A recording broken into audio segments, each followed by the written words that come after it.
Aujourd'hui, on va se poser la question dans cette vidéo sur comment on paramètre le menu à gauche. Il y a des choses qui vous sont peut-être utiles, d'autres qui ne vous sont absolument pas utiles.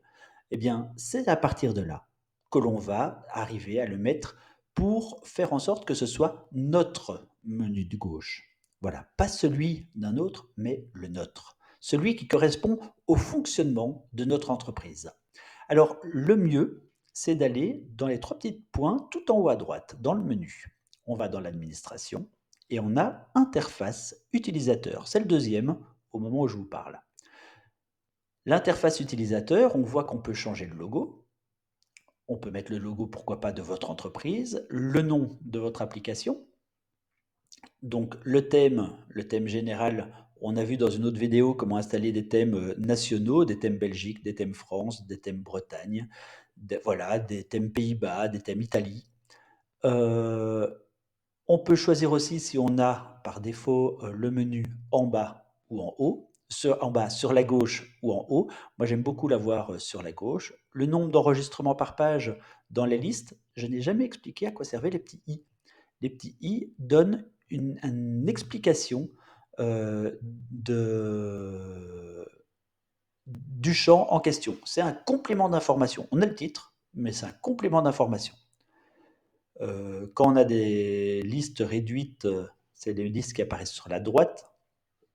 Voilà, on met plein de choses. Et on a notre navbar, notre menu gauche ou notre menu haut. Il y a des choses que l'on souhaite avoir et d'autres que l'on ne souhaite pas avoir. Par exemple, si on n'importe à peu près jamais, ou on va faire ça. On n'importe jamais. Vous voyez, on a l'importation ici. Si je vais supprimer l'importation et que je viens sauvegarder, l'importation n'est plus là. Si je souhaite ajouter l'importation, c'est pas là, article, euh, il devrait être ici. Voilà, l'importation, pouf, il est revenu.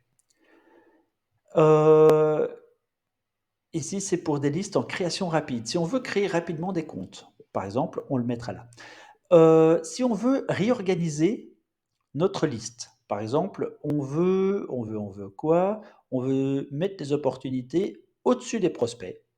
On sauvegarde, on verra que les opportunités arrivent au-dessus des prospects. Il y a des choses qui ne nous intéressent pas, on les retire. Il y en a d'autres qui nous intéressent plus, on les rajoute. N'hésitez pas, surtout à en mettre, ça vous sera souvent utile.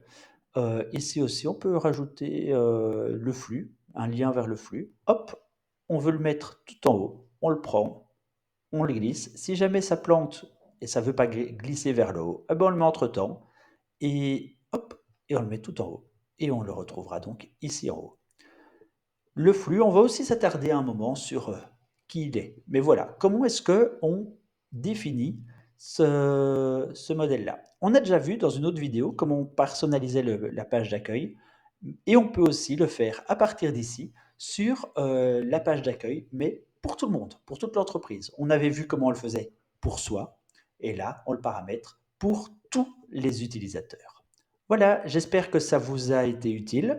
Vous pouvez aussi aller voir sur cellstream.fr, on a plein d'offres qui vous aident à aller plus loin dans ce merveilleux CRM, outil de gestion de la relation client, la gestion de votre portefeuille client pour pouvoir arriver à mieux vendre, pour pouvoir arriver à mieux fonctionner dans la communication au sein de votre entreprise.